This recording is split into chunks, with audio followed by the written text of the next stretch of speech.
ಎಲ್ರಿಗೂ ನಮಸ್ಕಾರ. ಈ ಒಂದು ವಿಡಿಯೋದಲ್ಲಿ ನಾನು ನಿಮ್ಗೆ ಏನ್ ತಿಳಿಸ್ಕೊಡ್ತೀನಿ ಅಂದ್ರೆ, ಈ ರೀತಿ 3D ಟ್ರಾವೆಲ್ ಸ್ಟೇಟಸ್‌ನ ಕ್ರಿಯೇಟ್ ಮಾಡೋದು ಅಥವಾ ಎಡಿಟ್ ಮಾಡೋದು ಹೇಗೆ ಅಂತ ತಿಳಿಸ್ಕೊಡ್ತೀನಿ. ವಿಡಿಯೋನ ಸ್ಕಿಪ್ ಮಾಡ್ದೇನೆ ಕೊನೆವರೆಗೂ ನೋಡಿ. ನಾವು ಟ್ರಾವೆಲ್ ಆಗ್ಬೇಕಾದ್ರೆ ಗೋಯಿಂಗ್ ಟು ಅಂತ ಈ ರೀತಿ ಸ್ಟೇಟಸ್ ಹಾಕಿರ್ತೀವಿ ವಾಟ್ಸಾಪ್‌ನಲ್ಲಿ. ಅದ್ರ ಬದಲು ಈ ರೀತಿ 3D ಟ್ರಾವೆಲ್ ಸ್ಟೇಟಸ್‌ನ ಹಾಕಿದ್ರೆ ನೋಡೋಕೆ ಚೆನ್ನಾಗಿರುತ್ತೆ. ಹಾಗಾದ್ರೆ ಈ 3D ಟ್ರಾವೆಲ್ ಸ್ಟೇಟಸ್‌ನ ಎಡಿಟ್ ಮಾಡೋದು ಹೇಗೆ ಅಂತ ನೋಡೋಣ. ಕಮೆಂಟ್ ಸೆಕ್ಷನ್‌ನಲ್ಲಿ ಆ್ಯಪ್ ಲಿಂಕ್ ಕೊಟ್ಟಿರ್ತೀನಿ. ಕ್ಲಿಕ್ ಮಾಡ್ಕೊಳ್ಳಿ. ಕ್ಲಿಕ್ ಮಾಡ್ಕೊಂಡ್ರೆ ಡೈರೆಕ್ಟು ಪ್ಲೇ ಸ್ಟೋರ್ ಓಪನ್ ಆಗುತ್ತೆ. ಪ್ಲೇ ಸ್ಟೋರಲ್ಲಿ ಆ ಆ್ಯಪ್‌ನ ಡೌನ್ಲೋಡ್ ಮಾಡ್ಕೊಳ್ಳಿ.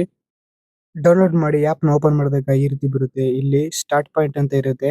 ಇದ್ರ ಮೇಲೆ ಕ್ಲಿಕ್ ಮಾಡಬೇಕು. ಇಲ್ಲಿ ಯಾವ ಪ್ಲೇಸಿಂದ ಸ್ಟಾರ್ಟ್ ಆಗುತ್ತೆ ಅಂತ ಇಲ್ಲಿ ಸರ್ಚ್ ಮಾಡ್ಕೊಬೇಕು ಪ್ಲೇಸ್‌ನ. ನಾನು ಎಕ್ಸಾಂಪಲ್‌ಗೆ ಇಲ್ಲೊಂದು ಪ್ಲೇಸ್‌ನ ಸರ್ಚ್ ಮಾಡ್ಕೋತೀನಿ. ಸರ್ಚ್ ಮಾಡ್ಕೊಂಡು ಇಲ್ಲಿ ಆಪ್ಷನ್‌ಗಳು ಬರುತ್ತೆ. ಅಲ್ಲಿ ಯಾವ ಪ್ಲೇಸ್ ಅಂತ ನಾವು ಸೆಲೆಕ್ಟ್ ಮಾಡ್ಕೊಬೇಕು. ಸೆಲೆಕ್ಟ್ ಮಾಡ್ಕೊಂಡಾದ್ಮೇಲೆ ನೆಕ್ಸ್ಟ್ ಇಲ್ಲಿ ಡೆಸ್ಟಿನೇಷನ್ ಅಂತ ಇರುತ್ತೆ. ಅದ್ರ ಮೇಲೆ ಕ್ಲಿಕ್ ಮಾಡಿ ಯಾವ ಪ್ಲೇಸ್‌ಗೆ ಹೋಗ್ಬೇಕು ಅಂತ ಇರ್ತೀವಲ್ಲ, ಆ ಪ್ಲೇಸ್‌ನಲ್ಲಿ ನಾವು ಸರ್ಚ್ ಮಾಡ್ಕೊಬೇಕು. ಅದನ್ನ ಸರ್ಚ್ ಮಾಡ್ಕೊಂಡಾಗ ಇಲ್ಲಿ ಸೆಲೆಕ್ಟ್ ಮಾಡ್ಕೊಬೇಕು. ಸೆಲೆಕ್ಟ್ ಮಾಡ್ಕೊಂಡಾದ್ಮೇಲೆ ಎಕ್ಸಾಂಪಲ್‌ಗೆ ನಾನು ಬೆಂಗಳೂರು ಟು ಮಂಡ್ಯ ಅಂತ ಸೆಲೆಕ್ಟ್ ಮಾಡ್ಕೊಂಡಿದ್ದೀನಿ. ಸೆಲೆಕ್ಟ್ ಮಾಡ್ಕೊಂಡಾದ್ಮೇಲೆ ಇಲ್ಲಿ ಬೆಂಗಳೂರು ಆಪ್ಷನ್ ಹತ್ರ ಒಂದು ವೆಹಿಕಲ್ ಐಕಾನ್ ಇರುತ್ತೆ. ಅದ್ರ ಮೇಲೆ ಕ್ಲಿಕ್ ಮಾಡಬೇಕು. ಕ್ಲಿಕ್ ಮಾಡ್ಕೊಂಡಾಗ ಈ ರೀತಿ ಬರುತ್ತೆ. ಇಲ್ಲಿ ಕೆಲವೊಂದು ವೆಹಿಕಲ್ ಆಪ್ಷನ್‌ಗಳು ಇರುತ್ತೆ. ಇಲ್ಲಿ ಸ್ಟಾರ್ಟಿಂಗ್ ಅಲ್ಲಿ ಇರೋ 6 ವೆಹಿಕಲ್ ಆಪ್ಷನ್‌ಗಳು ಮಾತ್ರ ನಾವು ಫ್ರೀಯಾಗಿ ಯೂಸ್ ಮಾಡ್ಬೋದು. ಮಿಕ್ಕಿದವೆಲ್ಲ ಅಲ್ಲಿ ಪ್ರೀಮಿಯಂ ಆಗಿರುತ್ತೆ. ಪ್ರೀಮಿಯಂ ಅಂದ್ರೆ ಅಲ್ಲಿ ದುಡ್ಡು ಕೊಟ್ಟು ಅದನ್ನ ನಾವು ಯೂಸ್ ಮಾಡ್ಬೇಕಾಗುತ್ತೆ. ಎಕ್ಸಾಂಪಲ್‌ಗೆ ನಾನು ಇಲ್ಲಿ ಫ್ರೀ ಆಗಿರೋ ಒಂದು ವೆಹಿಕಲ್ ಐಕಾನ್ನ ಸೆಲೆಕ್ಟ್ ಮಾಡ್ಕೋತೀನಿ.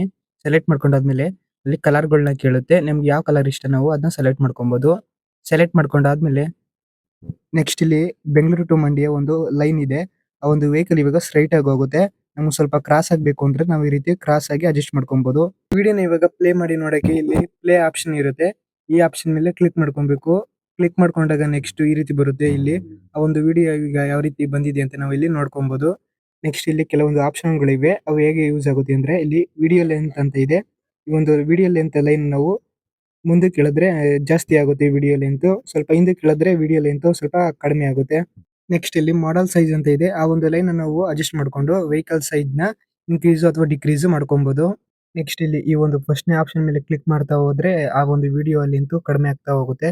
ನೆಕ್ಸ್ಟ್ ಇಲ್ಲಿ ಈ ಒಂದು 2ನೇ ಆಪ್ಷನ್ ಮೇಲೆ ಕ್ಲಿಕ್ ಮಾಡ್ಕೊಂಡ್ರೆ ಫ್ಲಾಗ್ ಬರುತ್ತೆ. ನೆಕ್ಸ್ಟ್ ಇಲ್ಲಿ 3ನೇ ಆಪ್ಷನ್ ಅದು ಫ್ರೇಮು. ನೆಕ್ಸ್ಟ್ ಇಲ್ಲಿ ಈ ಒಂದು 4ನೇ ಆಪ್ಷನ್ ಮೇಲೆ ಕ್ಲಿಕ್ ಮಾಡ್ಕೊಂಡ್ರೆ ಆ ಒಂದು ವಿಡಿಯೋ ರೇಷಿಯೋ ಸೈಜು ಯಾವ ಸೈಜ್ ಬೇಕು ಅಂತ ಸೆಲೆಕ್ಟ್ ಮಾಡ್ಕೊಬೋದು ನಾವು ಅಲ್ಲಿ. ನೆಕ್ಸ್ಟ್ ಇಲ್ಲಿ ಒಂದು ಲಾಸ್ಟ್ ಆಪ್ಷನ್ ಮೇಲೆ ಕ್ಲಿಕ್ ಮಾಡಿದ್ರೆ ಆ ಒಂದು ವಿಡಿಯೋದಲ್ಲಿ ಕಿಲೋಮೀಟರ್‌ನು ಸಹ ತೋರಿಸುತ್ತೆ. ಈ ಒಂದು ವಿಡಿಯೋನ ಫೋನ್‌ಗೆ ಇವಾಗ ಸೇವ್ ಮಾಡ್ಕೊಳ್ಳಕ್ಕೆ ಇಲ್ಲಿ save video to camera roll ಅಂತ ಆಪ್ಷನ್ ಇರುತ್ತೆ. ಈ ಆಪ್ಷನ್ ಮೇಲೆ ಕ್ಲಿಕ್ ಮಾಡ್ಕೊಬೇಕು. ಕ್ಲಿಕ್ ಮಾಡ್ಕೊಂಡಾಗ ಸ್ವಲ್ಪ ಹೊತ್ತು ಲೋಡಿಂಗ್ ಆಗುತ್ತೆ. ಲೋಡಿಂಗ್ ಆದ್ಮೇಲೆ ನಮ್ಮ ಒಂದು ಫೋನ್‌ಗೆ ಅದು ಸೇವ್ ಆಗುತ್ತೆ. ನೆಕ್ಸ್ಟ್ ಇದೇ ರೀತಿಯ ವಿಡಿಯೋಗಳನ್ನ ನೀವು ನೋಡಬೇಕು ಅಂದ್ರೆ ಈ ವಿಡಿಯೋ ಕೆಳಗಡೆ ಫ್ರೀಯಾಗಿ ಸಬ್ಸ್ಕ್ರೈಬ್ ಅಂತ ಒಂದು ಬಟನ್ ಇರುತ್ತೆ. ಕ್ಲಿಕ್ ಮಾಡಿ ಮತ್ತೆ ಪಕ್ಕದಲ್ಲಿರೋ ಬೆಲ್ ಐಕಾನ್ ಮೇಲೆ ಕ್ಲಿಕ್ ಮಾಡಿ ಆಲ್ ಅಂತ ಸೆಲೆಕ್ಟ್ ಮಾಡಿ. ವಿಡಿಯೋ ಇಷ್ಟ ಆಯ್ತು ಅಂದ್ರೆ ಒಂದು ಲೈಕ್ ಮಾಡಿ ಹಾಗೆ ನಿಮ್ಮ ಫ್ರೆಂಡ್ಸ್ ಅಂಡ್ ಫ್ಯಾಮಿಲಿಗೂ ಶೇರ್ ಮಾಡಿ.